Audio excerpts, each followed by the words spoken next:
Hey, do you want to play this new video game I got? It's the latest Fire. Oh, what is it?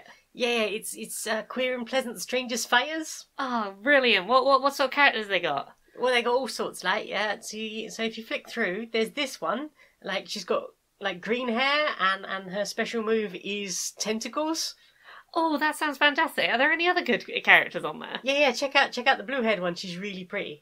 Oh, brilliant. What are their special moves? What sort of stuff can they do? She can throw out, like, articles at high speed, and her special move is throwing out a book, but there's a little bit of cooldown on that. It takes a while. Oh, I guess like once or twice in, a match maybe. Yeah, absolutely. But even so, she can still really bang them out. Oh, what does that other one do? Yeah, she, like, throws poi around. They're like these spinny balls in socks things. Oh, she got any, like, comedy moves? Yeah, sometimes she just make a bad pun. It's really awesome. I really like it when she like defeats an opponent and then she points up at the health bar and goes, "It was pleased to meet her," and then just hits you around the head with it. That sounds like a great fighting game. It is. Ah, brilliant. I reckon we should play some Queer and Pleasant Strangers, shouldn't we? Shing! Laura versus Janiac.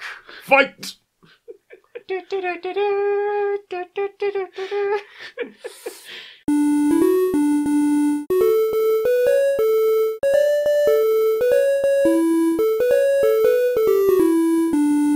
Greetings, strangers, queer and pleasant. I'm not Laura Kate Dale. And I'm not Jane Harris Magnet, and welcome to another episode of Queer and Pleasant Strangers. Fight. That podcast where two queer trans ladies talk about our weeks and have a catch up and do silly voices and skits. That's right. And just try to have a bit of a giggle. Yeah. How are you doing this week, Jane? Alright. You're alright. Alright. It's been... I'm trying to work out what kind of week it's been. I couldn't even think. Well, we had a pretty chill weekend. We spent most of it lying on the couch playing video games. Yeah, there are worse weekends than that. No, it was a much deserved rest. Yeah, I try and think of what I did this week and I'm just like, video games happened. There was a lot of video games that were good this week. There was. Should we talk about those video games, what we did play Let's off? talk about them video games, what were good. Where do we want to start this week? Don't know. Where do you want to start? Tell me about your things. Should we talk about the one that both of us played this evening before we recorded? Alright, well, let's talk about that Tetris Effect then. Yeah, I've not had me VR for a little bit, and I got me VR back now, so we done played some Tetris Effect, which is, it's Tetris, it has VR support, and there's a lot of pretty backgrounds and nice music, and like the speed changes to like, change the emotional resonance of where you are in a Tetris match. That's a good Tetris game, isn't it? Yeah, it's very good. I really liked it. Yeah. I finished it this afternoon while you were busy working away. I've got like 6 levels I think left to Something do, like that. but I'm getting toward the end. Yeah. Did not realise how much of a difference it would make playing Tetris in VR. Like, there are some games that I play that like don't require VR and I go, this isn't really adding anything. I don't want to play this game not in VR. No, I don't either. Which is odd considering it's basically just Tetris. It's blocks rotating on a static thing. Like, there's no reason this should need VR. There's no reason it should need VR, but I would say, given the way it is laid out, if there was an option to resize the playing field, I would much more happily play it out of VR. As it stands at the moment, the playing field is actually quite small on a standard large widescreen telly, and it's just taken over with effects. I think part of it is that I think they built this first and foremost for VR and then created a non-VR mode, because a lot of the sizing on a standard telly is so that you can see all these pretty effects going on that, like, you would have in VR, you've got peripheral vision, you can have that screen a lot closer and still see the effects. Yeah, but at the same time, I find them far less impressive not in VR. Oh yeah, no, indeed, like, again, this game I fully believe was designed for VR. Like, without VR, it's still a cool Tetris game with really nice music, and like, it's a very nice Tetris game, but in VR, this might be my favourite Tetris game. Oh, definitely. It's absolutely stunning in VR. Like, I'm almost finished on normal, and I might play a Tetris game on hard. And that's something I never thought would be me. I think the low latency definitely helps on the VR headset. It's got like a higher than standard refresh rate. for VR, you've got to have at least 90 frames a second on both eyes. So, like, it just feels like I can process what's going on a bit faster. Especially at like the faster speed levels, when you start getting to like level 13 speed drops. Yeah, that level 13 speed one that I did just before we came up here, I don't think I'd have done that on the telly, but in VR I was keeping up all right. Yeah, I did all right. But yeah, like here's the thing, even if those flashy visual effects going on around you are like, sometimes I miss out on them because I'm too busy playing the Tetris to stop and look at them. But like, the other thing I found really nice was being in VR, it was really easy to shut off external distractions, like all the things going on that aren't your telly. Yeah. I found it a lot easier. With one exception, if Smudge comes and sits on you, it can be a bit like, something touch me. Or if I walk downstairs and say hello, not realising you're in VR, and you jump a mile. I always jump a mile, I'm very jumpy. Indeed, it was quite a spectacular jump you did, but yeah, no, generally, this is a really good version of Tetris. Like, Tetris works really well in VR. It really does. I'm very impressed. Yeah. Yeah, like, I because we played it initially out of VR for like a couple of rounds each, and I wasn't feeling it. Partly, but as I say, because the playfield was too small, and partly because some of the effects are so distracting. Yeah, and they're less... Especially on that, on like that large area around the playfield. Yeah. And when that's all you're trying to focus on. Yeah. When this small section at the middle is all you're trying to focus on, like you say, having that blinkered thing really helps. But in this way, it's blinkered but still right in your focus. Yeah, I think the other thing is because in VR you've got depth of field going on. Like there's distance. Like when an effect comes in front of the Tetris field, because it's in the foreground, you can sort of. The Tetris itself isn't moving, so you can keep a focus on it. It's like, I'm just watching the thing in, like, the middle ground. The things that come in front of you will almost feel blurred because they're not where your focal point is. Yeah, there's some where there's, like cinder effects from fires. And occasionally you'll just get a little mote of cinder just flying past you. And that's fine. But I think it's, like, the second or third level in Journey mode. And it keeps firing out these big white triangles or big orange triangles. Yes. And I found that really distracting, not in VR. Here's the thing, like, I think I might disagree with... me and Jane might disagree on this one, but I would still say this game is really worth picking up even without VR, but, like, if you've got PlayStation VR, this is a must-have. Like, it's fab. And also if you want a single player experience, because as much as I love Puyo Puyo Tetris, I didn't enjoy the fact that it is all versus, pretty much. Yes, I liked being able to just do Tetris again, like just be good at Tetris, not having to like think about like, oh, I have to do Tetrises rather than like and ignore the standard line clear because otherwise I'm not attacking the enemy. And it is nice to play Tetris not in a competitive way. Definitely. Or competing against yourself and the game of Tetris. Mm-hmm. Well, the other one that I quite liked is, having now finished it, I've unlocked theatre mode. Yeah. So for all those times, as you mentioned earlier, about how you wished you could just have a look around, you can go into all the levels. There will be no Tetris board there for you. And you can just sit and look around, and you can speed things up or move backwards as you like. There's also a mode where you can play with like the ability to fail turned off. Yes, where if it reaches the top of the screen, it just starts over. And that, I think, might be nice to just do some casual infinite play on at some point, but there were certainly a few levels in there, like the city one that you really enjoyed. Yes. There's one near the end, I think it's called, like, Cabin or Orbit, and it's in, like a space station. Yeah. So, like, initially coming into there, it was like, where are we? This is this sort of huge, like, airlocked thing, and then like the last section of that, you're outside looking at this sort of space station hanging above the Earth, and it's really cool with all these sort of weird like outline lights. I really like that one where you start on the desert and you end on the moon. Yeah, that's a good one. There's a really pretty one where you're just floating over like like green forests and canyons, and there's all these hot air balloons around you, and as you progress through the level, you watch the sun sort of get higher and then set again. Yeah, this might be my new favourite VR title. Like, I've seen some people put Tetris Effect on their Game of the Year lists, and I was initially a little like, okay. Now that I've played it, I'm like, okay, I get it. I would not judge anyone who put this as their Game of the Year. Yeah. I need some time to, like, I need to finish it. I need to have some time to think about it, but, like, this very quickly got on my Game of the Year shortlist. It's pretty fab. Yeah, I think, I mean, as you said, you would disagree with me. Personally, I would say without the VR, it is another Tetris game. With the VR, it's absolutely stunning. Yeah. Without the VR,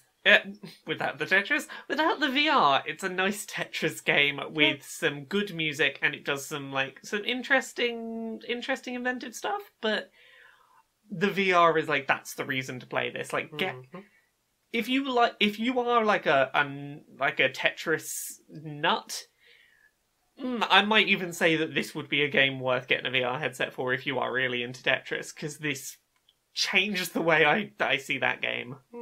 Yeah. It's pretty good. And the music is absolutely stunning. Yeah. I will briefly come back to that in a later section. Yeah, that's what I was thinking. That soundtrack is it's not all tracks that I love.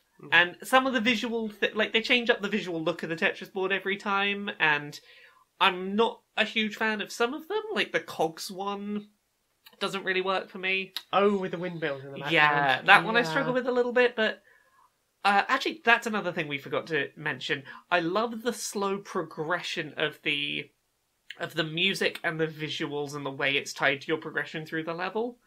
That, like, a lot of them start almost like near silent, with just like your movements making like little bits of notes. Yeah. And the way it like builds and builds and builds and builds into this huge piece of music is really cool as well. Yeah, it's brilliant. I very much enjoyed. What else have you played this week? What else have I played this week? Well, let's see. I was playing something earlier myself. I played a bit of Bendy and the Ink Machine. Ooh, how'd that go? It's yeah, I'm enjoying it. It's an odd little game that I'm sort of describing as like a cross. It's got Bioshocky elements. Like when you die, you basically reappear at these statues, which is very similar to the sort of coming out of those weird biotank things. Yeah. There is like the fact that there's one section where you're going on fetch quests. Yeah. Where like somebody tells you go and like destroy 15 of these, go and get 3 of these cogs from various places, go and do this. And it's like, okay, that's fine. And then you go back and you're basically putting things in a slot near a door with, she's quite a gal in like that 1940s, sort of Art Deco font. Yeah. And it really reminded me of sort of sections of Bioshock. Yeah. Just like those brightly lit doors that you were sort of focused on sometimes, that was where you were heading. The feeling I got just like watching small sections of it is it's kind of survival horror-y, or like sort of horror adventure, but it's all set like, I really like the art style. It looks like sort of very early days of animation, cartoon animation. And you've got this sort of Mickey Mouse analog. What's their name? I've completely forgotten now. Bendy, yes. Bendy, the like... It's demon. Yes, the sort of spooky, like, I'm cute, but I'm actually, I'm evil. And a lot of you... It did seem a little Bioshocky. The art style was the thing that, like, caught me straight away. Yeah. Looks pretty fab. Well, there's a bit sort of... Basically, you start off, you seem to have been called to this place. Like, you used to work there. You're basically... trying to work out how to get further into the building. There's all these broken pipes. It's only 2 colours. The whole game is pretty much only 2 colours. Yeah, it's like... It's that sort of sepia tone and the black for the lines. Yeah. Occasionally you'll get like some slightly yellow effects from lighting, but that's pretty much it. It looked stunning, but like it also looked like everywhere looked kind of similar to the point that I imagine it might have been a bit difficult to work out where you were going sometimes. It does make navigation confusing. Luckily, sometimes things are literally signposted. Okay. So, like, you'll be going, like, I need to go to the art department, or I need to go to the ink machine. Yeah. And you'll find things away that way. And eventually you do start to get a feel for some of the areas, especially if you're backtracking through them a few times. There was a section a little bit earlier where it said pick a demon or angel door. And it seems that it's now shut off the demon door, and I have no idea what that does for the rest of the game. Whether that was, like a big important fork that will make a difference and make it worth replaying, I don't know. Initially it was all puzzly, and that was fine. Like, okay, go and find these 6 items around, go and find these 3 switches so that you can toggle this other bigger switch. And then all of a sudden it just gets really, really dark. Yeah. You turn the ink machine on, you fall down a big hole, you're chased by this demon. Suddenly there are these weird, globby ink creatures that look like... Do you know that episode from Star Trek The Next Generation, Skin of Evil? Mm-hmm. Okay. But made of ink. And crawling along the floor at you. Oh. Now, near the beginning of the game, you've got an axe, which is quite good. Yeah. It's really handy. You just one bop straight in the head. It's got a good reach on it. No problem at all. And then there is a section later on where you are suddenly thrown into quite a lot of combat, and all you've got is essentially a pipe wrench. Oh. And it's not got the reach, so suddenly you're having to stand on things and just whack them in the hope of getting them while they can hit you from a considerable distance away. Which makes life difficult, and I'm finding that I'm just spending more and more time respawning.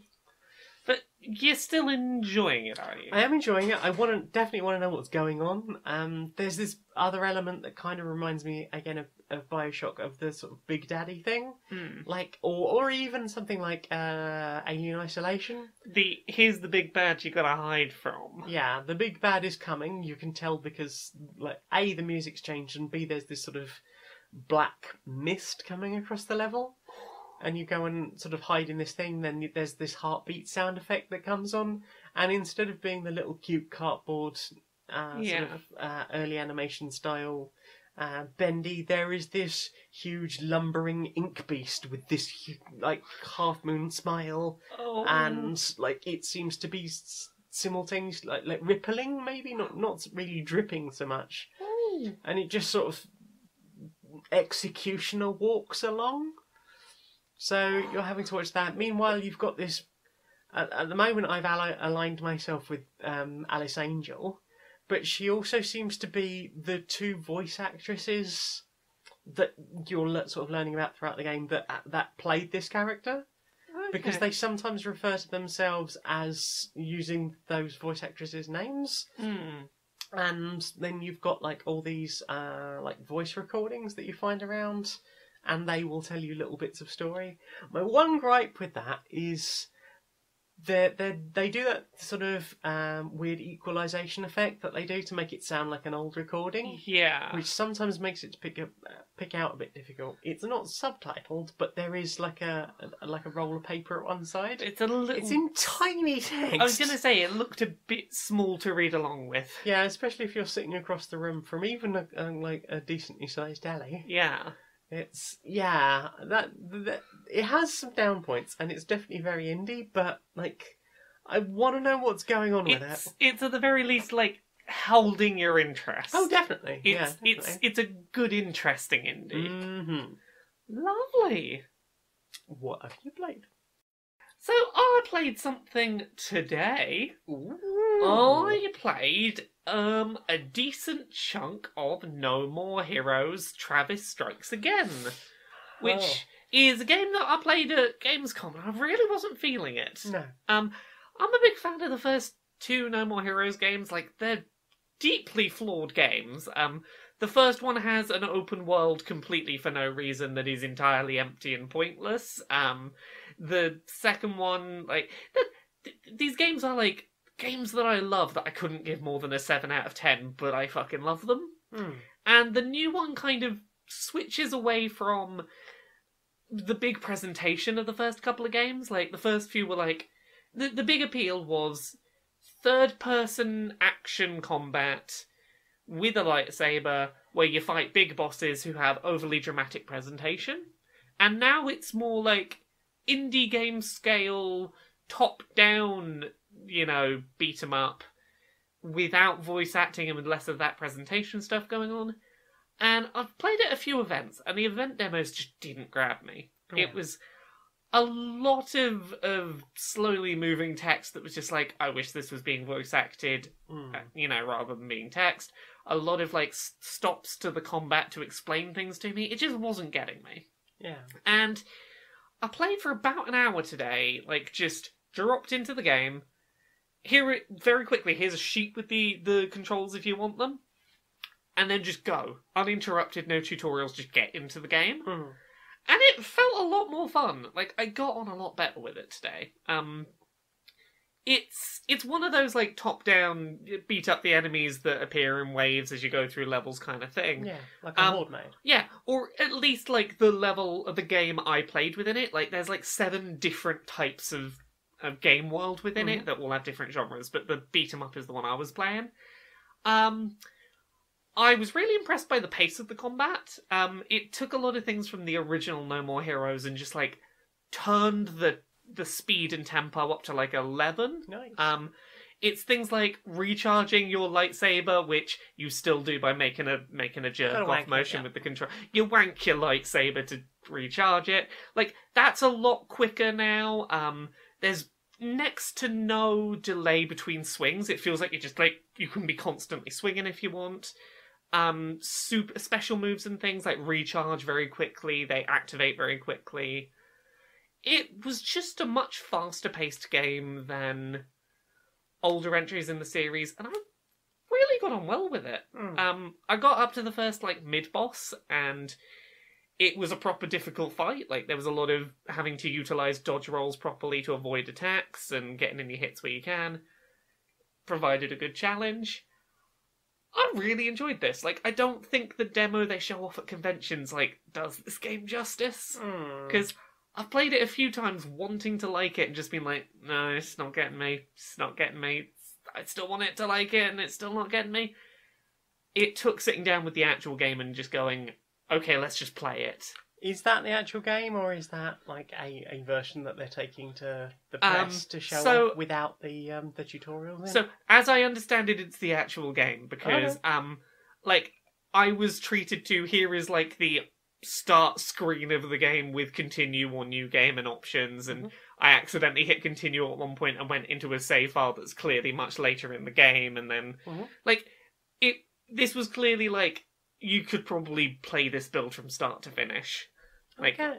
So, those tutorial things are in there clearly, but I think part of the problem is when a convention demo is obviously let's say you get 15 minutes is probably quite on the larger end of what you would get with a game. If you're having to do tutorials and you never get past the bit where the tutorials are, in order to go, now I can just play the game knowing the controls. A convention demo can feel quite stop and start. Yeah. Because it obviously doesn't last long enough for you to go, okay, now I know what I'm doing, let's just play the game. Yeah.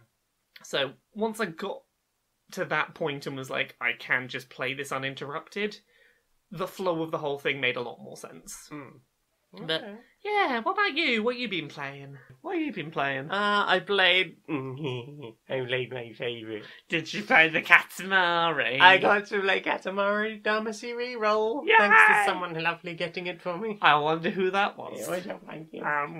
Yeah, it was awesome. I spent all of Saturday, was it? I'm pretty sure it was all of Saturday. All of While I Saturday. was feeling poorly and having a nap on the sofa, I rolled up the world. you played the entirety of Katamari. Start to finish every single level, and I finished it, saw both endings, enjoyed, got all the cousins, And then kept playing it some more. and then kept playing it some more. Oh, I'm gonna keep playing it forever because Katamari games are brilliant. And ever since I got my Switch, I've been saying this would be brilliant with the Katamari. I remember seeing the trailer and being like, I've got to tell Jane this is happening, because you had literally spent weeks being like, they should have a Katamari on Switch.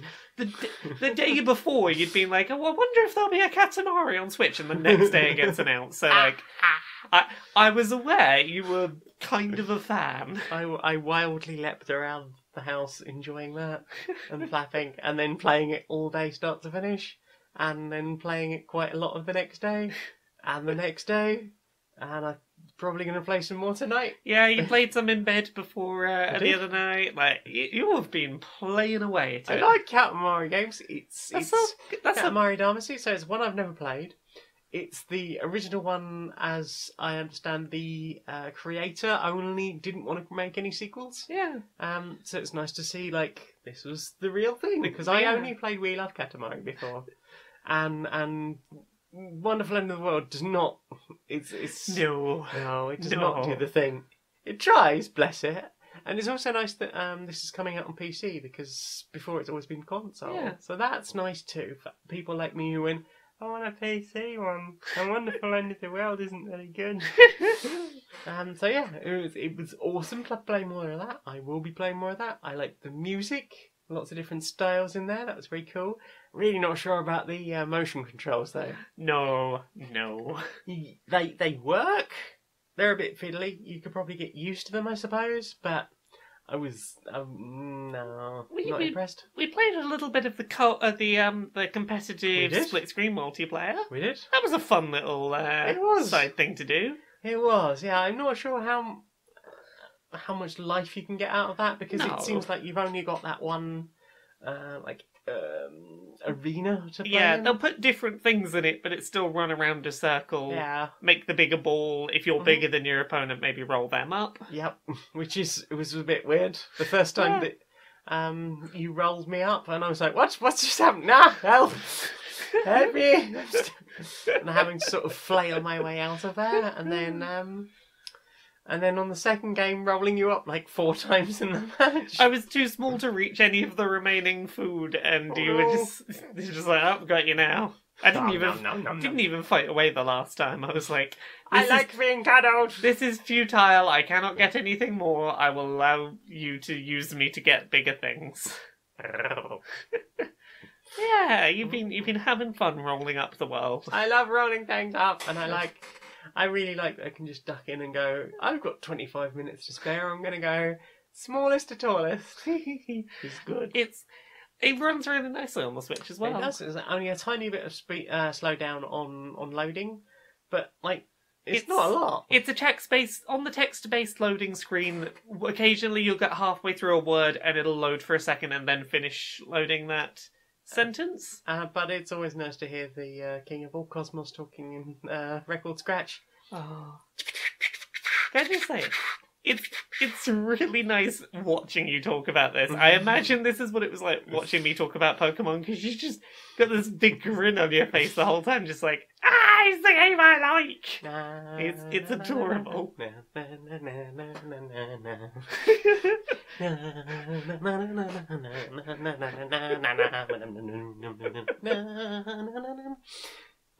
What have you played? What else have I played? Another VR game that I played this week. I started playing that Beat Sabre. Oh yeah. Excellent drummer gal doing excellent drumming. So the idea of the game is that you have your 2 motion controllers, and they're basically lightsabers. And to the rhythm of some music, blocks will fly at you, and they'll have an arrow, and you have to slice them in the direction of the arrow. Sometimes it'll be point-based, and the closer to the centre of the block you cut, the better your score will be. But it's generally lightsaber fight your way through a Guitar Hero track. And I really like that. It reminds me a lot of,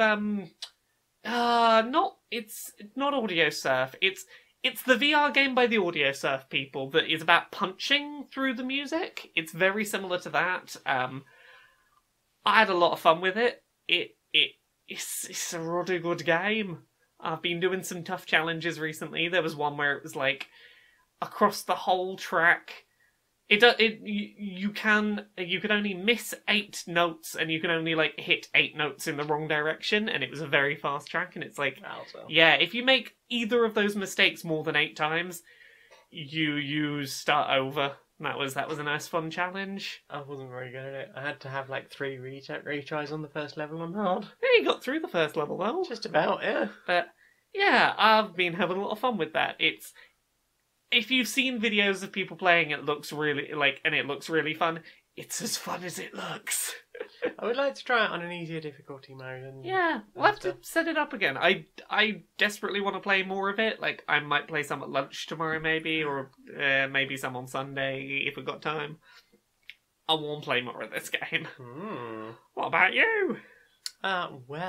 Well, last week's episode was the release date of Gods Remastered, a game I have attempted to play on stream before but would not load. Yeah, how'd you get on with that? I enjoyed it. I had a lot of fun with it. It was a nice nostalgic blast from the past. It has some lovely quality of life upgrades. So it's a side-scrolly puzzle adventure platformer. It's a puzzle platformer. Yeah. Yeah, it's very nicely sort of. It's got some good quality of life. Upgrade updates, as I said. It was originally invented for like 1-button joysticks. So the fact that you've got something like you've got, I think, left trigger, right trigger, 4 face buttons, and obviously your directional controls. You can use analog or D-pad, which was nice. It's got prompts specifically for a 360 controller. They did nerf the butt though. They did nerf the butt. I was very sad by that. That butt has been nerfed. That is really no longer the wonderful butt it was back in the day. I showed you the butt. You were as butt expert. Yeah, no, you used to have like proper cheek wiggle going on, some asymmetry to the butt. You had like a good cheek and crack definition, and now it's just. It's just a pair of metal shorts that do not move. Yeah, they do not define the butt anymore. No. It's nice to see that the levels art style, it's really kept the sort of original Bitmap Brothers style, and I always felt like those games, you could spot a Bitmap Brothers game because there was always little elements that just ran through all of them, and it was nice to see that sort of really recreated as if in nostalgia vision, like. You know how you go back to games and go, it's always looked like this? Yeah, yeah. It definitely had that. Until you got to the character models. Yeah. The original, hero was sort of lean and muscly. And looked like they had strength, but weren't chowing down on steroids all day and night. Whereas the new one is just made of muscles on muscles on muscles and does look like he lives on bowls and bowls and bowls of steroids. I don't know how he has time for anything else but more steroids and getting ripped. Those thighs are quite incredible. But then you get to some of the monsters and there's these weird bat things in the original that looked sort of menacing and cruel, and now they look slightly cute and adorable, but still demonic. And then you've got some of there was a lot of creatures would be sort of half your character's size, and they used to be sort of unique, stocky looking creatures, and now they just look like scaled down creatures of your character's size. So I don't know if they were purchased assets or something's been done, but they just don't feel right compared to the rest of it, and they don't seem to sit well in the world that's been created. So those are my main issues. The weapons look good. The lighting effects look really nice. The fact that it does that annoying floaty jump thing is fine because that's what was in the original game. I still spend a lot of time running around trying to work out where exactly I would find which version of the switches, what order they need to be toggled in to get treasure out of them. Yeah, go read about it on stonemonkeyradio.blog where I put up a whole review.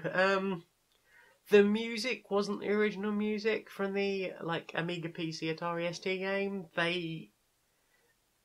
It's like a legally distinct version and it's not good in that respect.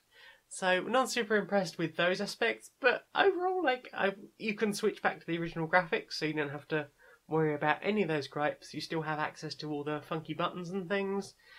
You still have access to continuous play, rather than having to go back and enter passwords when you run out of your 2 credits as you used to. They've done a lot, and I think they've done it well.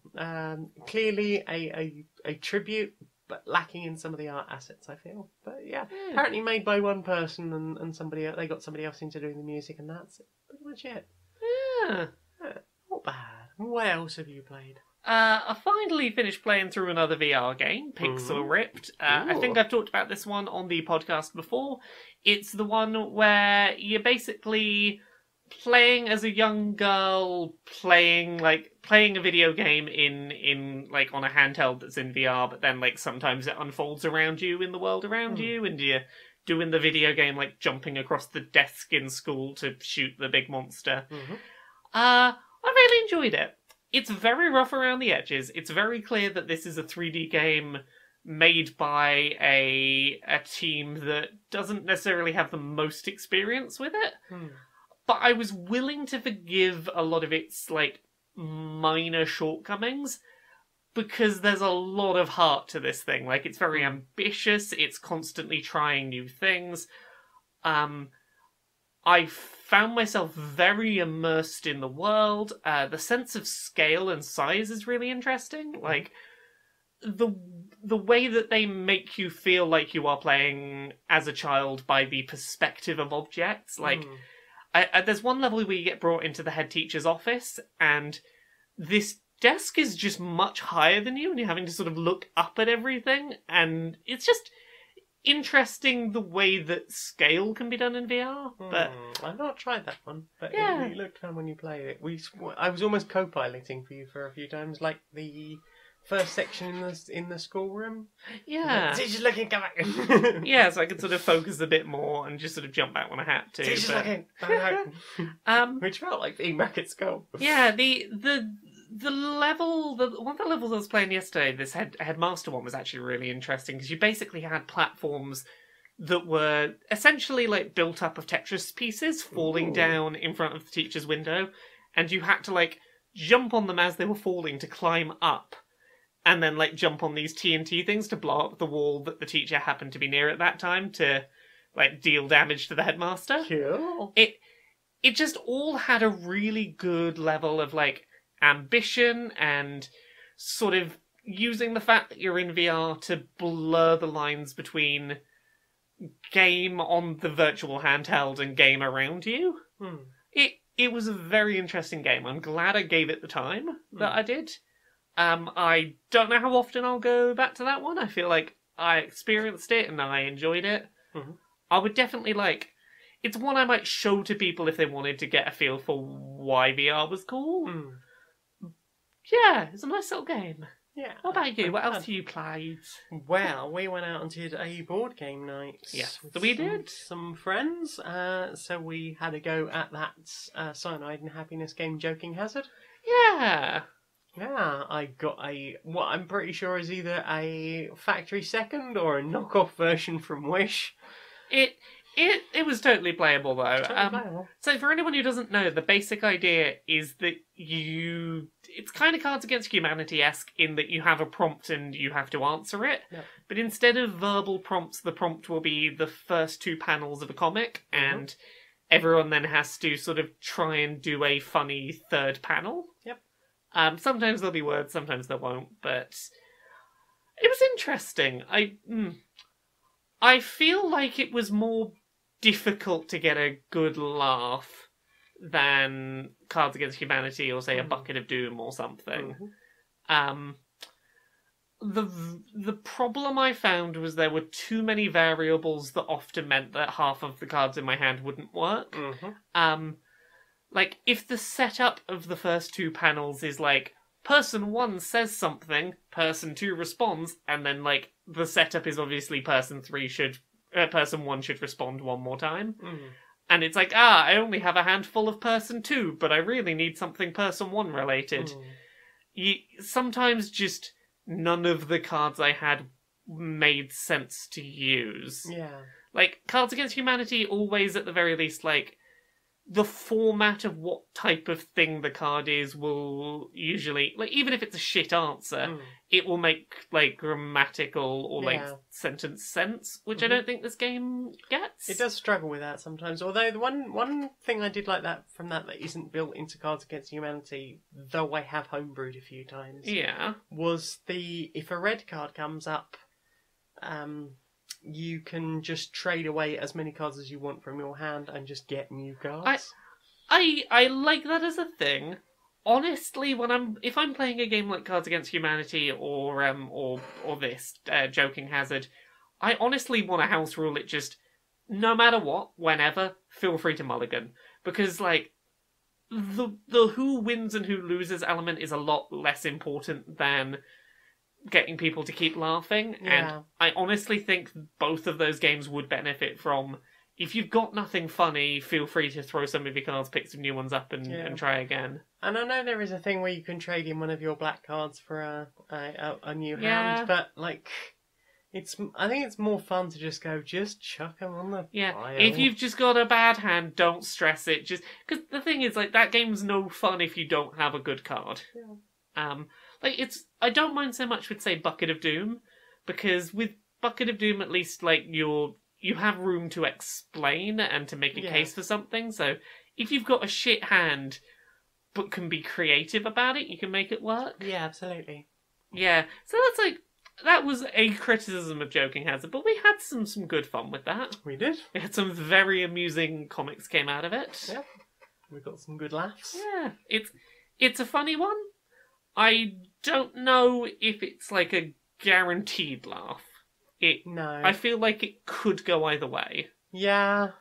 Like, I could see a game of that where you try to show it to a group of new people, and you went the first 3 or 4 rounds without a good laugh, and everyone was... too many erections in this game. And everyone was just like, okay, this isn't working. Like, I could see that happening. Yeah, definitely. But yeah. You played anything else? Another game we played that night, we had a go of Secret Hitler with 7 people? 6 people? 6 people. 6 people, yes. Yeah, it was good. It was the first time I've ever played it, so... Yeah, if any... I've watched it on stream before. Yeah, for anyone who's not heard, it's a game where you get a group of people together. A larger group is better, and some of the people are liberals, some are fascists, and one person is Hitler. And the Hitler and the fascists have to basically get fascist ideas passed without giving away that they are the fascists and trying to go undetected. Basically, you have to try and pass laws. You can mess around with people by handing them cards and then lying about what you handed them. So there is that aspect of, like, who's playing who? Who is lying here? Why is it? And with larger groups, that becomes so much more a thing. Especially when, like, we had someone's just like, nah, I thought it'd be more interesting to just imply that I was a fascist when I really wasn't. Yeah, well, the basic thing is, like, you'll pick up 3 cards that some of of a mix of fascist and liberal. There's more fascist than liberal, so you've got some deniability involved. So someone picks up 3 cards, hands 2 of them to someone else.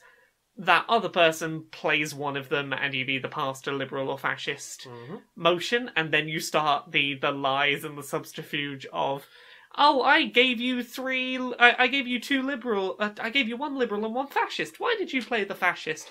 Oh no, you actually handed me 2 fascist. I had no choice. Like, who's telling the truth? Indeed, it's interesting trying to work out who you can trust. Yes. I did manage to go 1 game undetected as Hitler. You did? I won that one because they made Hitler the Chancellor. And I was like, haha. Well, that's the thing. You don't know whereas the liberals have to pass policies to get to the end, the fascists only have to pass 3 fascist policies and then get Hitler elected as Chancellor. Yeah. If you can do what I did, which was get 3 fascist policies done and no one's twigged that you're Hitler, and in fact people very much think you're a liberal, It's because that's what happened in mine. Everyone was convinced, like, oh, we'll give it to Laura. Laura's the one person we're confident isn't Hitler. Don't give it away. Don't give it away. It worked really nicely for me because 2 other people in the very first round threw suspicion on themselves. Yes. So when it came around to me, I just passed a liberal policy and was like, look at me, goody two-shoes, playing a liberal policy. And from, like, just as I was about to be made Chancellor, Jane turns around and goes, Hang on a second. But you were outvoted and I became Chancellor Hitler. It sounds weird to talk about this game. Yes, and I think that is the real problem with the game. Like, it is weird to talk about, but at the same time, it's a lot of fun as a party game. Yeah, it's weird to say I had fun passing fascist policies and coming into power as a fascist. Yes, especially in the current climate. Indeed. Fascism is not a joke, but in the context of this, it was fun to be undetected as a objectively evil person. Mm-hmm. But yeah, I had fun with that. Yeah, same. I think we might have to try and play some of that when we have that big game coming up. Well, I need to sit down and cut out all the pieces, because I have another print and play copy. The version we were playing at the weekend I actually made for somebody's birthday a couple of years ago when I had about £3 to my name. Oh. So I went to my local printing shop and got like a copy printed on fairly good quality cardboard and then stuck some sticky back plastic over it to try and make it a bit nicer. Yeah. And yeah, we had lots of fun. Wow. Yeah. So, you played anything else? Yeah, I played some other stuff. I think the main other thing I played is Smash Brothers. Oh, yeah. Super Smash Brothers Ultimate, which, oh my goodness, that's a lot of Smash Brothers in that game. It looks it. I'm having a lot of fun. So, if you've played a Smash Brothers before, it's basically the same. Lots of items drop down, it's very chaotic. Do you, like, basic attacks or directional specials? Like, the most complicated a move will be to pull off will be press the B button and a direction. And it's generally just a very hectic party game. It's a party fighting game. It's very quick paced. I've been having a lot of fun. I've still not tried out all of the new characters. I'm unlocking everyone still. I know some people have been quite down on the single player mode. It's called World of Light. It's basic. Pretty good. Pardon? It looked really good. Yeah, I've been really enjoying it. So the whole thing with World of Light is it's basically a bunch of themed battles that are made up to be like other characters who aren't on the roster, and they didn't like have enough development time to make all these thousands of characters into the game. So they're like, I'm trying to think of a good example right now. So there was a mech from Metal Gear. Oh, Metal Gear Ray. Metal Gear Ray, yeah. And the way that they made that battle was Greninja, who is about the right shape, metal coated, so that they would be like, they would look metal and also would be quite heavy and stompy around, and made them throw a bunch of explosive projectiles. Mm-hmm. Like, it's a lot of using the assets they already have to create interesting challenge battles. Yeah. The Donkey Kong one you were doing earlier was quite good, where you had Peach skinned as Pauline. Yeah, Pauline. And then you had Mario and Donkey Kong bouncing around that level as well. So it was a red Princess Peach who was trying to run away, and then I had Mario and Donkey Kong fighting to like defeat me, and I had to survive both of them and defeat Pauline. Mm-hmm. Yeah, there's a lot of content in there, and basically when you beat these matches, you'll get spirits that will power up your character in certain ways, and you can pick your loadout when you go into fights. And you can use these spirits to sort of undo the challenge of some of these challenges. Like, you might have a character you come across who like will flip the screen so that your controls are reversed, but if you've got a spirit that can neutralize that, it can stop you having to deal with that part of the problem. Oh. But I've been having a lot of fun seeing the ways that they've been using their existing mechanics to sort of create fights with new characters. Yeah. A lot of them are very challenging, so it's been pushing me to play my very best, which has been really nice. Yeah, I've been really enjoying Spirits Mode, which is the main way I've been playing it. I've unlocked a couple of the new characters for this Smash Brothers. I've unlocked Simon Belmont, who has a cool whip that you've got to, like, the if enemies are too close to you, the whip won't do so much damage. You ideally want them like just at the right distance so the tip of the whip hits them. Hit them with the tip of the whip. The Splatoon character's really good. They've got like a lot of their different weapon types from Splatoon. You've got like the splat roller. You've got your sort of ink guns and things. And there's this whole set of mechanics where if you get an enemy covered in ink, they take more damage while they're inked. If you run out of ink, you've got to dip underground to soak more up. Mm-hmm. I've been really enjoying these new characters, and like this is going to keep me busy for a while. Yeah, the levels look really pretty. Yeah, it's a very pretty looking game, and Smash Brothers is the only fighting game I've ever been like halfway decent at. So I'm like, yeah, I'll play lots of Smash, please. Yeah, I used to be pretty decent in Smash. Yeah, but like on Cube. Although I was only playing against the computer, so I don't know how true that is. When I say I'm alright, I'm like, I can beat level 9 enemies on the computer mostly. Sometimes it's alright. I'm okay. Nice. I'm not terrible, but yeah, I'll have more to say when I've stuck more time in. But I'm enjoying Smash Brothers. That's good. I think that's everything I've played. That's everything I played. Well then, time for this. Inside the boardroom of Electronic Active Softworks. Hi. How are you? How are you doing today? Yeah, I'm pretty good, you know. I've punched a few interns. It's all been good. It's always a good day when you can get a couple of interns punched before lunch. Yeah, sure. Punching before luncheon. Luncheon punching. Luncheon punching. So, I've got a new idea for games. Excellent. What do you got? Here's my idea. Here's Sure. my idea.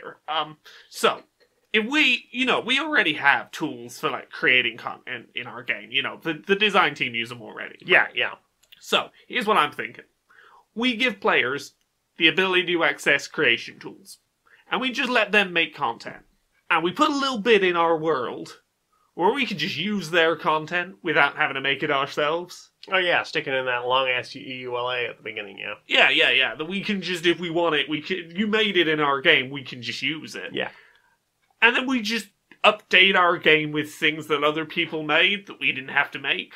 I mean, yeah, that seems like a brilliant idea. Yeah, so we just get them to, like, create assets, all sorts, and we'll just litter them around the world, and then we'll just say, we made this. Indeed, and, like, here's the genius thing I think about this, is if we pitch it right, we've given them creation tools, that's added benefit. Yeah. Their stuff might get in the game, that's added benefit, Yeah. that's a positive. They got to be in the game. And, you know, we don't have to whip quite as many developers. Oh no, we're still going to whip the developers. I mean, we're going to whip them, but there will be less of them, which means my arm will be a lot less tired. Well, see, I think we just, like, put that effort into whipping the ones we still have more. Definitely. I mean, I could probably take a whip in each hand at this point. Oh, that's brilliant. So, we make the community do the work, we sell that as extra value. It's Absolutely. more value because they do the work. Nice. Well, how about, like, if there's, like, really, really good stuff, we'll just, maybe just white that out and stick it in a DLC or a microtransaction, you know, get the really good shit. Exactly. You know what we could even do? Just go find kids on Reddit that have invented skins, and we'll just be like, yeah, we'll make your dream come true, we'll put it in the game. Free here. stuff for us. Sign here, you can have 500 credits. Exactly. Absolutely worthless. You won't even be able to buy the thing that they made. Fantastic. I think this is a fantastic idea. You are a fucking genius. Do you sometimes find the noise and chaos of a night out partying just a bit too much? Oh, yeah. I just need to decompress a little bit. Well, try The Quiet Room. Ooh. A new room hidden in the nightclub or rave venue where the lighting's just a little bit less intense. Ah. There's comfy chairs, there's less bass, Oh. less overall volume, Ah. and you can just catch your breath for a moment. Try The Quiet Room. Just, go away from where all the people are for a bit. It's not quite going home. It's the joys of not being on the dance floor without being the lame person who went home early. There's not even trains running home at this time of night. So, what have you watched? Oh, what have I watched? We finished watching Castlevania Season 2. We did. I had a little cry. Yeah, it's a real good show, that. Yeah. I think its second season is a lot stronger than its first. Definitely, but I think it needed that to make that work. Yeah, like, I feel like you could have a director's cut of that first season, possibly. Like, you could have had a tighter version if it worked better, but Yeah. it was... Season 1 was like, it was good. It was a little slow sometimes, but it was good. Season 2 is where it's like, oh, okay, that's what you're doing with this show. Mm-hmm. Yeah, very much like the dynamic between Trevor and Alucard. Yep, I loved the way the combat stuff was done. Yes. All of those fight scenes were superb. Yeah. The comedy was really good. Yeah, I like the characters were interesting. Like for even quite secondary characters had a lot to them. Yeah, And they were very interesting. there were some very emotional moments. Yeah. They made me care about characters I didn't expect to care about. Yeah, I wasn't expecting to have a bit of a cry at the end there. I say it was the end, it wasn't, it was the episode before the end. Yeah, I know what you're on about. But that dramatic thing, what do happen? Well, there was a couple of dramatic things what made me emotional in that finale. And then I want to know where they're going to go next with this. Yeah, 'Cause it looks like they've got a third season. Oh yeah, I am very up for a season 3 of this. And in fact, I require a third season. More Castlevania, please. Indeed. What about you? What do you watch this week? Well, I've not really watched a lot, you know. Only what we watched together, really. Yeah. I watched the Beyond Good and Evil Good and Evil 2 trailer. Was this the 3-minute This one? is the 3-minute one As we watched opposed to together. not the 25-minute one. No. Not impressed. It feels like they've forgotten to put their Beyond Good and Evil in their Beyond Good and Evil game. Yeah, I watched the full 25-minute thing and it don't feel very Beyond Good and Evil, and this is what I've been worrying, because it looks like a good polished open world game. It don't look like a Beyond Good and Evil. No. And like I've seen comments online, people are going, well, Beyond Good and Evil didn't sell very well, so it doesn't deserve like a true sequel. Well then don't call it Beyond Good and Evil, make a new game Exactly. that's a cool open world in space. I mean, Like, don't Ubisoft didn't want to make Beyond Good and Evil 2. Why don't just continue what they've been doing for the last God knows how long and not making one? Yeah. Rather than making this and going, oh, it's the thing, and getting everyone's hopes up, and then Yeah. just doing not that. So, here's what I took away from the full 25 minutes. It's mainly focused on fighting. You got a jetpack and a sword and a lot of guns, and it's a lot about augments and what kind of augments are you going to put on your loadout, and how are you going to scout them out with the eyeglass to see what your enemy weaknesses, so you can pick the augments to beat them. Also, there's co-op, and it's an open world, and you can rob a bank if you want, because that's in feeling with the theme of Beyond Good and Evil, a game about a photojournalist trying to take down an evil, corrupt government, alien government. Like, yeah, that's a series that would lead someone to rob a bank and shoot up the police, and I don't even know what this game is. It's Grand Theft Hillis.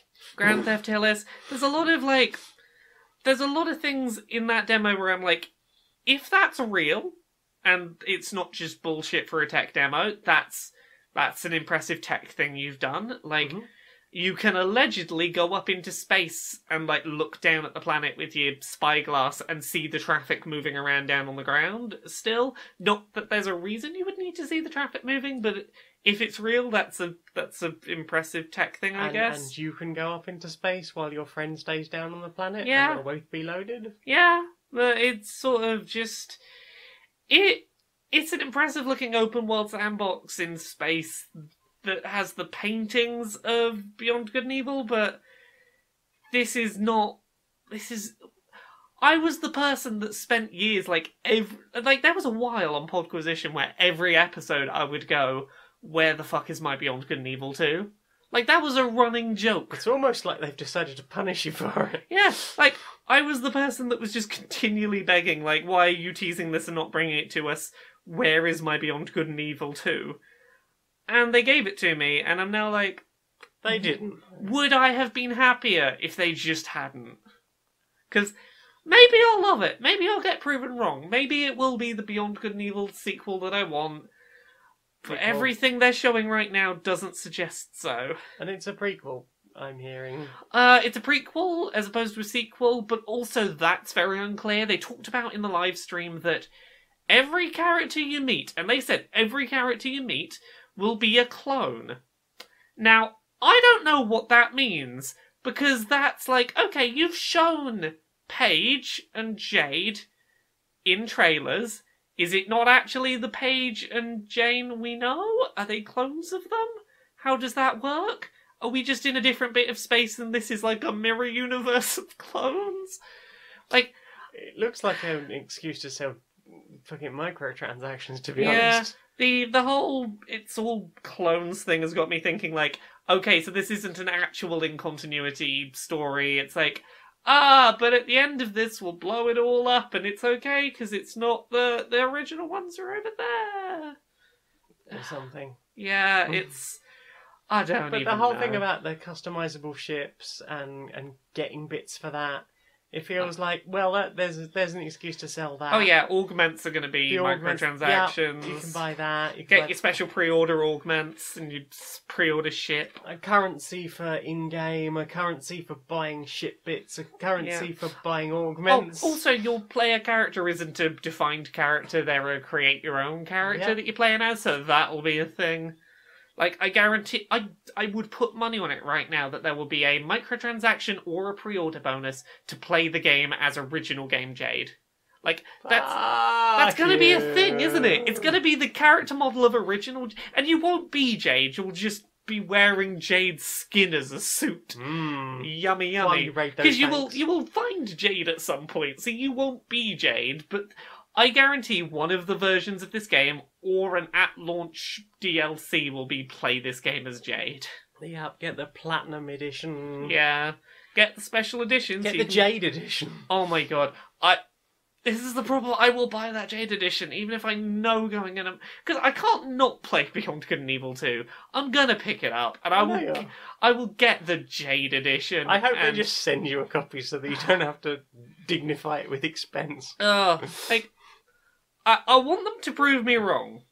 This is a nice. This is a challenge, Ubisoft. If you think you can win me over as an original, like Beyond Good and Evil, my favourite game of all time. If you reckon you can convince me that I will, at the very least, quite like this game, then like, gauntlet laid down. I will very loudly proclaim from the rooftops that I was wrong. If you can prove that to me, I will fashion you a hat from pasta that you might eat it.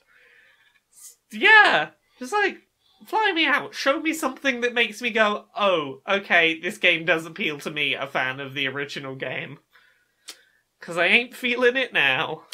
No. I mean, I've only played through Beyond Good and Evil, like, twice on GameCube, I think. So, like, nothing recent at all. I think the most recent I must have played that was about 2004. I think a couple of years ago, maybe 2016, I did a full Let's Play, and... That game remains amazing and I fucking love it. Yeah. I'm going to replay it again soon. Well, maybe we should replay it together because I quite like that game and we can take Maybe we could replay it during our couple of weeks off. We'll take a day and just binge through it. I reckon we can binge through it in a day. Yeah. You watched anything else? Not really, no. Neither have I, It's not really. Been a watching week. No, so you're very play week. So. Alright, darling. Hello. You look very intelligent from your pictures. I noticed that you have a lot of books on your bookshelf there, looking through your front room window. Who are you? Well, didn't have much luck on that OkCupid thing, so I'm just, trying it out IRL. Would you like to see a picture? No, thank you. Oh, go on, have a picture. That's a picture of your penis. Sorry. Oh, wrong. Is that bad? Then the wrong picture. Here is a picture of my dog. It's a lovely dog. You like dogs, right? First of all, I'm more of a cat person, and second, you sent me a picture of your penis. No, I wouldn't do that. Well, probably stuff you anyway. What? Oi, you over there. Yeah. Hello, darling. Hi, you look really interesting. Hey, you flicked your eyes over at me. I know you saw me. You can't just put me on red like that. Come on. Oh, well, heck you then.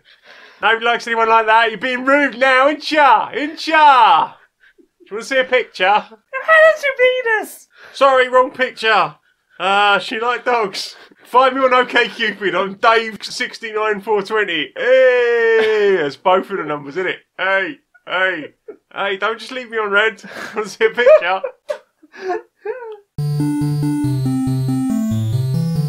Hi everyone. Thank you for coming in. I know that this is a lot of effort to have to come into work. So I'm thinking we're gonna crack out our entire slate of movies for this year in one meeting, because then we don't have to come in again. Sure. That seems like a great idea. So you know what we're all about. We make knockoff films they're gonna end up in Poundland. It's fine. We'll make our money back. So who's got ideas for film knockoffs that we won't get sued for? Lift. It's the story of an old guy who's lost his wife, and he hangs out with some kind of one of the guides or something, and they learn something about themselves. Apparently the house just lifts up on like a small wing. I like it. Okay, I got one for you. Sure. It's Kill Will.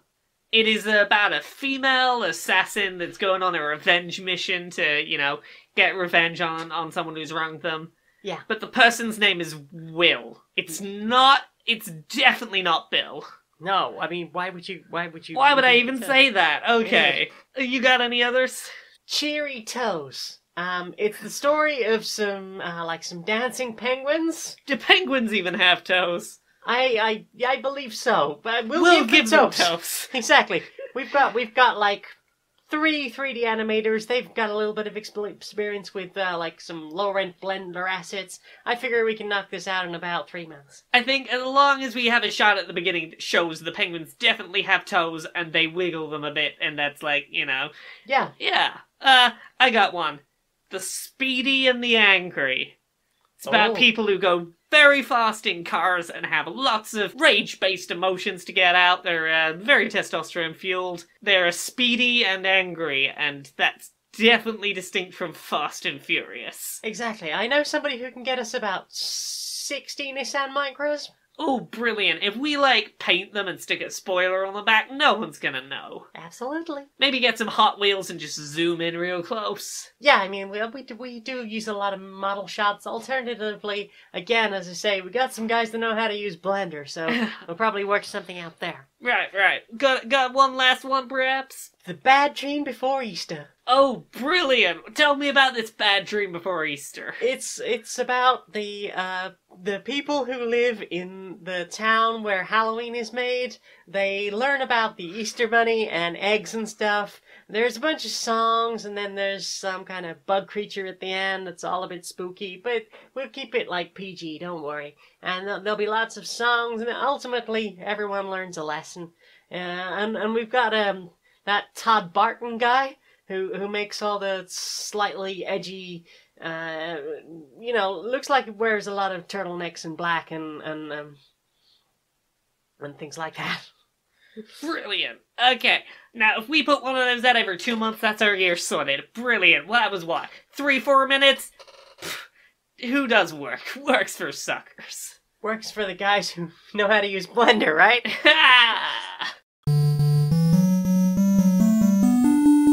So, what have you listened to? The main thing I've listened to this week is Spotify did a thing where they were like, hey, here's the top 100 songs you've been listening to this year based on order of what you've listened to most. Mm-hmm. So most of this isn't going to be new, but it's just me talking about greatest hits of 2018. Yeah, I guess greatest hits. So I've just got to find my here it is, top songs 2018. So my number 1 played song of this year was Creative Drug by Nowhere or Now Here. Mm-hmm. That one what I've mentioned a few times. Very much like that song. Number 2, IDGAF, I Don't Give a Fuck by Dua Lipa, which that has become my go-to, if I want to psych myself up and be don't care what the world says, I'm gonna fucking do this thing. That's the track I go to now. Mm. It's a very good one. No Care by Daughter, which was from... It was from Life is Strange Before the Storm. When we played through that, it was the sort of rockish track that it came on and I was like, oh, I need to grab this one. Mm-hmm. I think it might have been when they were riding the train together. Yeah. It might have been then. So there's my top 3. What about you? You talk about some things you've listened to. We listened to the finale of the second arc of Adventure Zone Amnesty. Ooh, that was good. It was good. I'm very hype. I'm really liking this season. At first, I was like, well, I don't know Monster of the Week that well, so I was a little bit cautious, but I'm really enjoying it. Griffin is weaving wonderful worlds again. Griffin is very good at weaving tension, and you do a good job. Yeah, it took me a little while to get into this cast of characters, compared to, like, with balance, the first arc wasn't their strongest, because obviously they were playing off an existing campaign and stuff, but I feel like this one, it took me a little longer to get the characters. Mm-hmm. But where we are now, I'm fucking loving the mystery and intrigue. Yeah, definitely. There are some mysteries bubbling and some consequences happening that I'm all about. Yeah, definitely. I'm keen for more. Always keen for more. Yeah. Have you listened to anything else? I'll give you a couple more tracks off of me most listened to. Do it. Black Eyes by David Wersig. The Modern Mary, The Good Life. Dead Bird, McCafferty. Mm-hmm. Whoa Whoa Whoa by Watsky. And Flip the Script by Prithpal. Yeah. There's some of me top ones. Ooh, Afterglow. Afterglow by Wilkinson made it in me top numbers. I'm trying to see if there's anything particularly notable that got in there. Song About Why I Suck by Will Wagner, which I think I've talked about on here before. Mm-hmm. It's very high up. Girls Like Girls by Hayley Kiyoko, because sometimes you just need a really gay jam. Gay! Oh, you just need a girls loving girls jam. Yep. And then Happy Home, Keep On Writing by Kimmy Dawson is like quite high up on there. Mm-mm. So, yeah, there you go. If anyone's intrigued, I can send a link so you can see my whole top 100 if you want to. Maybe I'll post that on my Twitter. So you can, if you want to hear what my year sounded like, there's 100 tracks. Nice. Yeah. Is that everything you've listened to? No, I listened to a remix of Aretha Franklin's Respect, the Funky Bass remix by DJ Soul Rising. It's really nice and glitchy. I like it a lot. And DJ Fresh, Louder, the Drum Sound and Bassline Smith remix. Ooh. Nice, really speedy drum and bass. Really very... gets the blood going. It's good to work out to as well. Yeah. If you're going for a good old cardio. You listen to anything else? Only other songs off me top 100. Telephone by Lady Gaga made it quite high up. I enjoy a good track about like, screw it, I'm leaving the world behind and just having fun for a night. That's the thing. There we go. That'll do. Is that everything we've listened to? No. What have you listened to? I listened to the Poday soundtrack. Remember we started playing Poday a while ago? Yeah, it's also by Austin Wintory. Austin Wintory make good music. I know. I'm was a game we struggled to get through, but... Yeah, I would like to try going back to that at some point. Yeah. But it was very pretty, and it had a good soundtrack, can confirm. Yeah. Yeah, more of that. And the only other one I've listened to this week is Scream's Let's Get Ravey remix of In For The Kill. Ooh. By LaRue, I believe. It's the Judge Dredd, or the Dredd movie remix version. Really dubsteppy. Very nice and dark. I definitely recommend that if you can find it. I think I got it off of SoundCloud in the end. It's good. Nice wubs. Slightly dreamy vocals. Makes me want to watch Dredd again. Why not? We'll watch it together sometime. So, I think it's time we turn to the boffins in the science lab to see what they've come up with. Yes, so, we need to stop the asteroid coming toward Earth, and we've got a very scientific explanation of how we're going to do that. So, we have the big laser, and it's going to swirl all the laser around and make it very strong, and then it'll fire it at the asteroid. It contains blastotrons in there, which are very good at destroying the mineral... the asteroidium. Asteroidium minerals? Asteroidium minerals within the asteroids. Well, how are you planning to stop the giant lizard thing that's attacking Tokyo?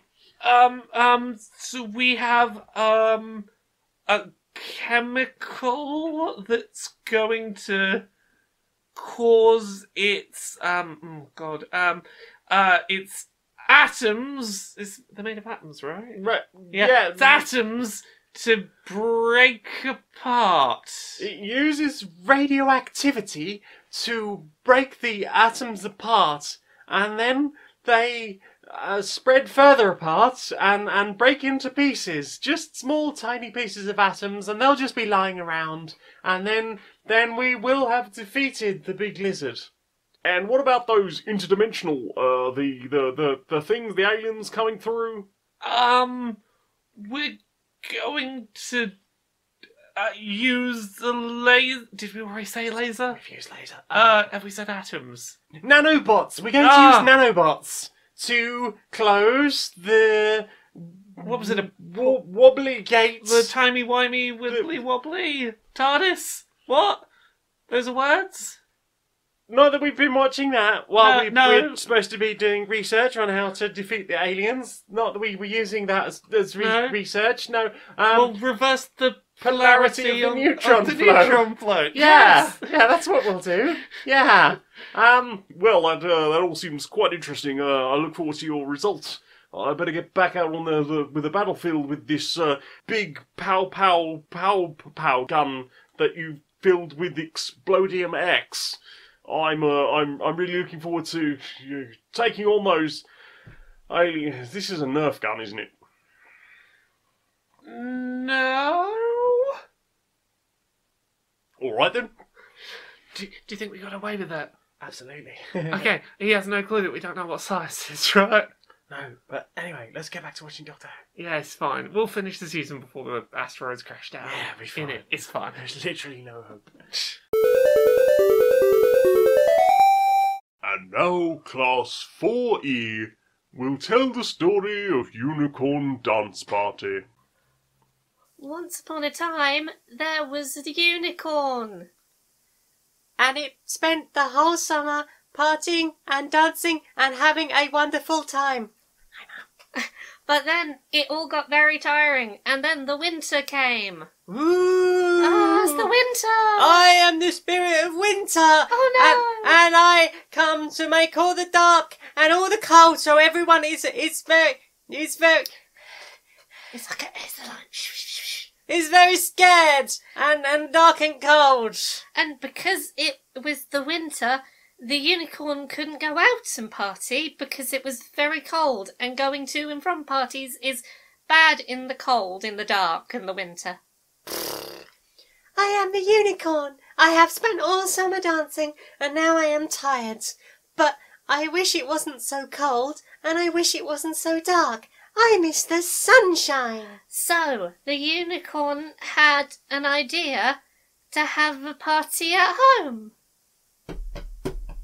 That's the unicorn dancing at the party.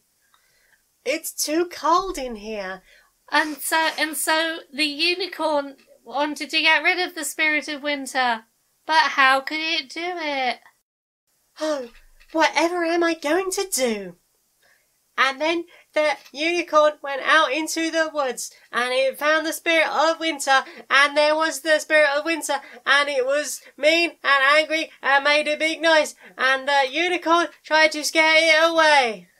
The unicorn tried to scare it away with a kick to the... Oh, that's a bit rude. I will kick you with my back legs, right in the googlies. Oh! Oh, it's Oh. And then the spirit of winter slowly hobbled away, and over the coming months it got lighter and more fun. And to celebrate the spirit of winter going away, they decorated all the pointy trees to look like the unicorn horns, and everybody danced around. Yay! That is the story of the first unicorn dance party. It is why every year we dress up our house very colourful and have a party. Thank you, Class 4E. Question time. Stop questions. What's the questions? Andy Vine would like to know, why isn't Ridley thick? Why isn't Ridley as thick as all the other Daddy Dom villains in Smash Bros. Ultimate? Because occasionally you need a lanky Dom villain. You gotta give something for the people who like a lanky Dom. Some people do like a good lanky Dom. Seth Turner would like to know, are either of you still playing Fallout 76? I never started. I started. I played enough to have a critic's opinion, and I stopped playing as soon as I could to go back to Pokemon. And what do you think of all the people that are mass applying for refunds? If it's that bad, why not? I can't blame them.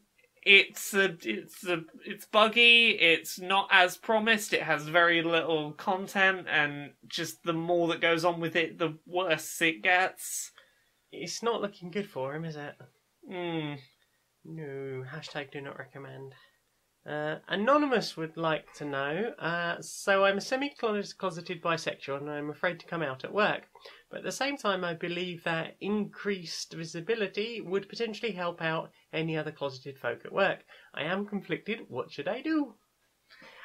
It's obviously tough without knowing this person's specific situation. I would say, there is value in visibility, but never feel that you have a duty to be visible if you don't feel comfortable being so. Your comfort and safety has to come first, and only when you feel you are comfortable and safe to do so should that conversation of would this help other people happen. Yeah. I mean, you should never feel that you have to hide yourself. Yeah. But sometimes if it is a safety issue, then I understand why. But do it for yourself, and do it because you feel comfortable with it, not because you feel you should or you feel you owe anybody else anything. You be you first. Let the loud and proud people do themselves. If that is what they are happy doing, it's not for everyone at all. Yeah. Alright, let's see. Hi Drob on Twitter. Oh, hi Drob, thank you so much for the art you did. Middle-aged woman shouts at cloud about a nerfed butt, which was from my stream on Wednesday last week. Drob would like to know, if you could eat lunch with one famous person, who would it be? It's gotta be Gerard Way. Fucking soundtrack to my, teen and young adult years. It's gotta be. And Gerard Way. What about you? You got an answer? There's this writer I'm really fond of that I'd be very happy to have lunch with. She's got sort of blue hair. I can see that smirk on your face. I knew where you were going. I'd love to have lunch Go on, with give you. an answer that's not me. Oh, Jim, I guess. Jim would be actually, yeah. I'll have lunch with Jim. or on Jim.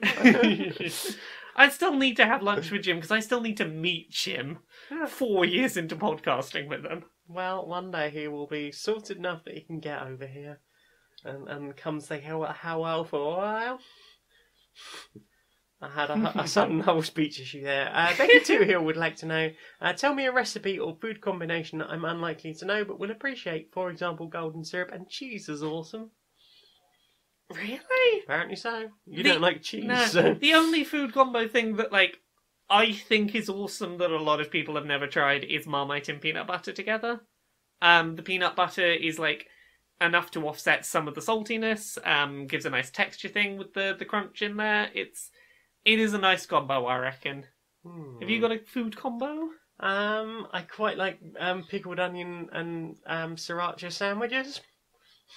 I don't know if that's an odd combination. Yeah. Jacob Marion would like to know, what is the last movie you saw in theatres and what did you think about it? And do you see movies often? We haven't seen a film at the cinema for a while. No, I feel like it was Avengers. I don't think we've seen anything in the cinema since Avengers. Oh, Solo, was that after then? I think that was before. That was Was Deadpool 2? Oh, yeah, that might have been more Deadpool recent. 2 was more recent? Yeah.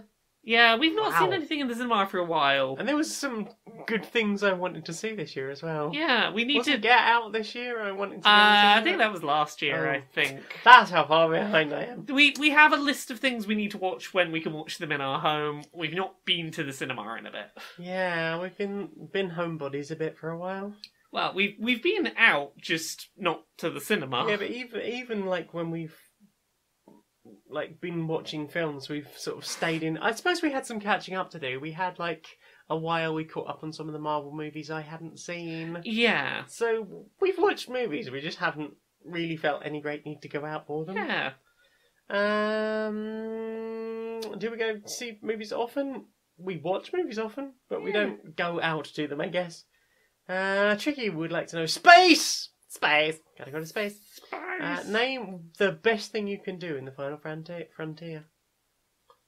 Do you have an answer for this? Well, I was gonna say oral sex, but also fully automated luxury gay space communism. Yeah, that works. I like that answer. Yeah, I think Yeah. that's the best thing you can do in the Final Frontier. Slavic Slenderverse Hipster would like to know, what was the best Game Awards moment, and why was it Sonic Fox receiving Best Esports Player of the Year? Because he's awesome and a furry, and it was adorable. There are two moments from the... There are only two moments worth watching from the Game Awards. One is Sonic Fox winning the Best Esports Player and doing his nervous acceptance speech in his fursuit and then being like, I'm a black gay furry, fuck you conservatives. Yeah. And B is watching anyone who is into Smash Brothers react to the Joker from Persona 5 coming to Smash announcement, because that blew some fucking minds. But I think that's more a case of watching other people watching the Game Awards rather Yeah. than the Game Awards itself. Well, here's the thing. I watched that bit and I got very excited. I think if I'd watched it live, I'd have lost my shit at that. And I've been enjoying watching people's live reactions, not knowing it's coming. I've not played a Persona game, so I just went, oh, Yeah, it's one of them. It is my favourite JRPG I've played in a few years. Like, I want to go back and replay it soon. I have cosplayed as a character from it. Isn't that the slightly transphobic one? It's there is one moment in Persona 5 that's a bit homophobic, and that's a fucking shame. It's JRPGs. JRPGs are never great with LGBT characters. It's not. I don't think there was anything transphobic in it, but I played like 150 hours of that game, and it is stylish and has an amazing soundtrack, and I fucking love all the characters. I cosplayed Futaba, and that was one of my favourite cosplays I've done in a while. You looked very good. Yeah. Sonic Fox. Sonic Fox all the way. Go Yeah. Sonic Fox, more Sonic Fox, please. Yeah, that speech was adorable. I was like, you're not into esports or the Game Awards, but like, I sent you that link because I was like, you're gonna love this. Also, I loved all the adorable Sonic Fox fan art that came out of that. Tee hee hee. Soft Friend, hello Soft Friend, would like to know, if you were going to make a movie, what kind of movie would you make? I have no idea. I've really not thought about it ever. Have you got a movie you'd like to make? I've always wanted to make a horror movie, specifically a zombie movie. I'm trying to remember which film it was. I think it might have been something like Land of the Dead or possibly the Dawn of the Dead remake. Remake, I guess. There was a bit on there talking about how they zombie schooled all of their zombie actors. And like talking about what a zombie looks like walking or running, or what they look like when they're turning and why they look like that. And I think I was up at like 4 a.m. because I was supposed to be moving house. So I'd put it on in the background and then sort of ended up going, I'm going to go out for a quick smoke, and just wandering around the streets in the mist at 4 a.m. practicing my zombie walk. Practicing like what it would look like to do this, and I was like, this is brilliant. I would love to make a like zombies in the mist type film, like because they're pretty easy to do if you can get just a bit of makeup. You just have to have an actual story to wrap around it, because it's never really about the zombies, it's about the people stuck in the zombies. Yeah. But yeah, I mean, after having watched, I think it was called Hell. It was a Greek zombie movie. I think it's Greek anyway. It looked like Greek characters in the sort of world text. A lot of that is sort of single room stuff, like almost no set required whatsoever. Like, it's a small concrete room, lots of talking. The only thing that they had any budget for in that film is at the very, very end, they're all in a sports stadium, and the camera just pans back and back and back and back. I'm guessing it was a helicopter taking off. And it looks like they've got the whole cities in to help them out as extras to just rush towards the central point. And it is an incredible shot. But yeah, I like zombie movies, and I think they're easy to do, relatively low budget. I already have pretty much all the makeup I would need to make a good few interesting zombies, and I'm not a bad zombie mover, or I wasn't a few years ago. What about you? Any ideas? I really don't. I'll help you with your film. Yay! What would the EP of your life have on it? 5 songs or less? Okay, 5 songs. Or less. I'm putting on there Keep On Writing, Happy Home by Kimya Dawson. Fast Car by Tracy Chapman. The Jet Set Life Is Gonna Kill Ya by My Chemical Romance. There's 3. I'll see if I can think of 2 more if you get... Yeah, that's 3.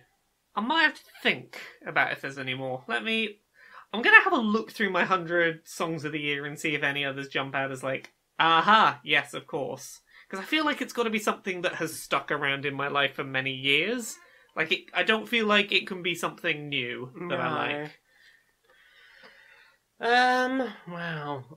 I'm thinking it's got to be something from the Tank Girl soundtrack, which was like my teenage years, listening to the Tank Girl soundtrack on repeat.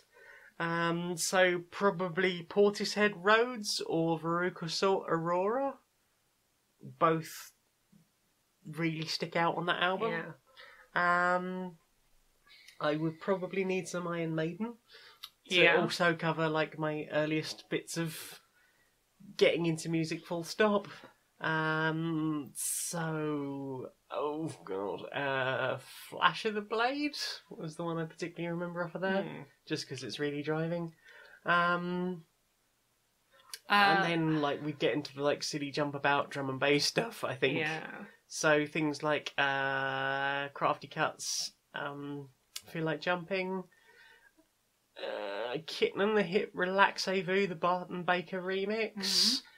And I don't know, I need something a bit more emo. I've got a 4th one to add on mine. Go on. Untitled by the Homeless Gospel Choir.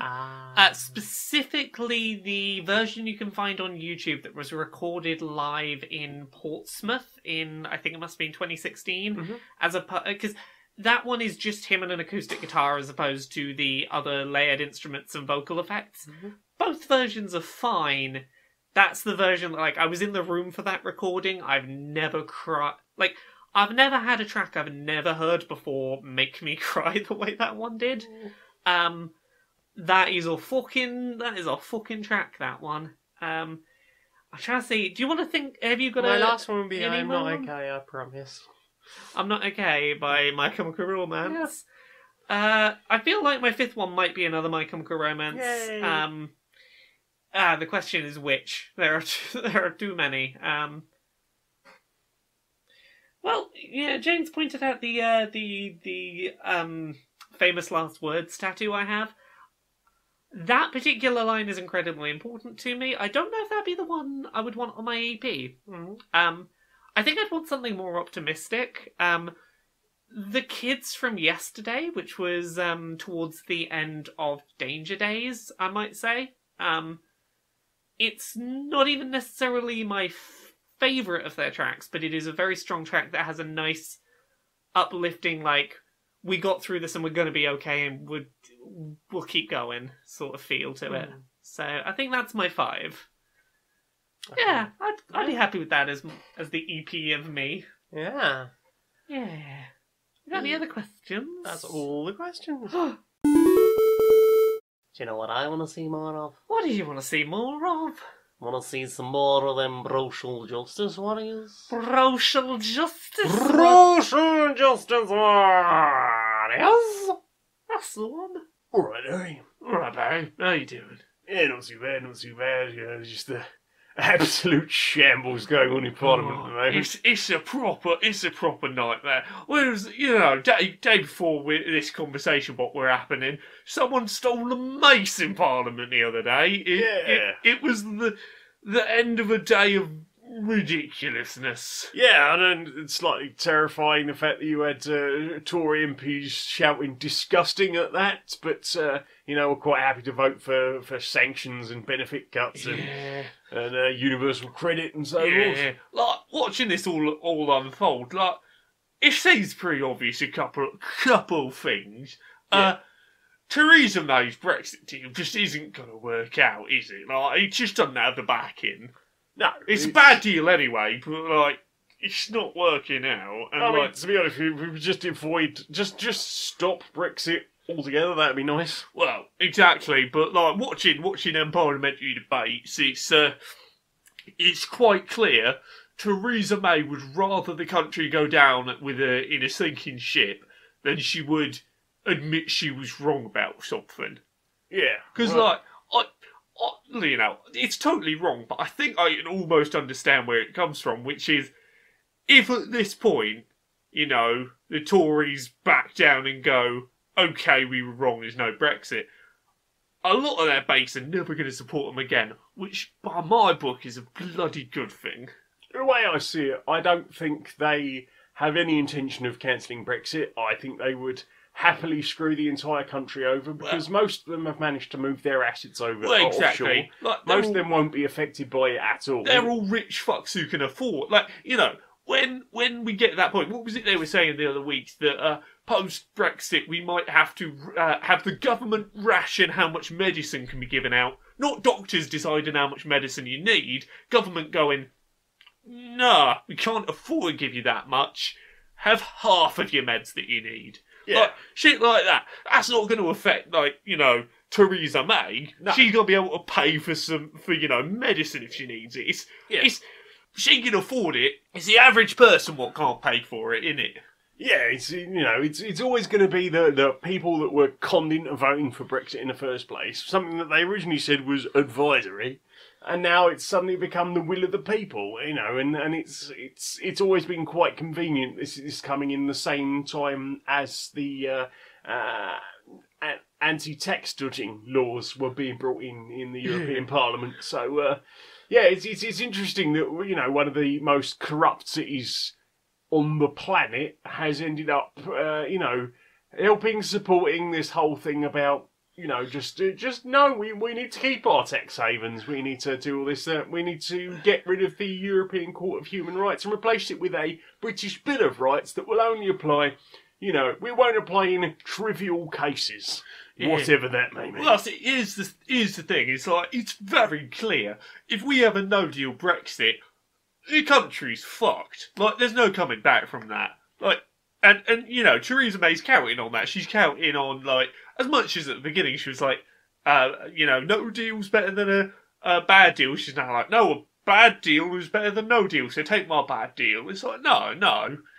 If we can't get a good deal, we can unilaterally, as a country, without needing the rest of the EU's approval, we can cancel Article 50. We can just back out of Brexit. Yeah, and, given the state of the currency at the moment, it might be a good idea to just look at that. The problem is our only real opposition, the one they thought was the chosen one, the Jedi of choice, has turned out to be a bit of an Anakin and is still very much for, I would have a better version of Brexit. It's like, no, Jeremy, could you just fucking stop? Well, see, here's the thing. It's like, there's this whole argument of, no, the people have spoken, we shouldn't have a second referendum. I'm like, the very fact that it's very demonstrable that the Leave campaign lied about, what leaving would do, very demonstrably, it was a very close vote, and a lot of people voted on very clear lies told by Leave. Like, Yeah, they've been found in contempt. So. indeed, that should be enough to go, maybe that 1% or so difference might have been affected by those lies. Let's redo the referendum to see what the will of the people is when you've not got buses driving around saying it's going to give 350 million extra to the NHS. Yeah, and some sections of Leave are still trying to peddle that there will be some payout for the NHS. Oh no! As a result of this, the NHS is getting cut left, right, and centre, and it's only going to get worse. It's going to be privatised along with everything else. They are selling this country out from under its people. Well, exactly. Honestly, if leaving would actually fix the NHS's money worries, I know some people who could definitely do with more money for funding for their medical needs on the NHS. Yeah. But it was a very clear lie from the start. Well, not only that, you have the problem with the fact that it's now massively understaffed because people are afraid to come in from the EU. Well, it's getting worse. They're pushing EU people out and then hiring in people from other countries to fill the gap. It's just let the EU people in. Let the people who we already had here, who understood the systems. Indeed. We don't have to retrain them. Exactly. Don't fly people over and pay them bonuses for going out of their way to get them here. Just let EU people who want to work here work here. Yeah, and look, let's not forget all the British pensioners who buggered off to Spain and somehow managed to get a vote on Leave anyway. The number of them that voted Leave, exactly, and will suddenly find themselves having difficulty with where they're living. Well, exactly, because I reckon a lot of those people were like, "Oh yeah, keep foreigners out of the UK." Oh wait, what? I voted to not let me. What do you mean? I'm a foreigner. I'm now. a foreigner in How dare you? I'm British. Oh no, I'm British. British isn't foreign. It's normal, isn't it? Yeah. Well, there is that concept, isn't it? The whole normality. Yeah. This whole thing's been tiring. Has definitely. Theresa May, we just need her to go, take the bite, the hit to her pride and just go, yeah, we fucked up. I would like her to take responsibility for the thing. If she wants to be a leader, be a fucking leader and say, no, this was wrong. And by the way, most of my party is completely corrupt. Well, look, even if she was to just go, I'm not doing this because it's the will of the people, I'm doing it because it's in my best interest, at least there'd be some fucking transparency.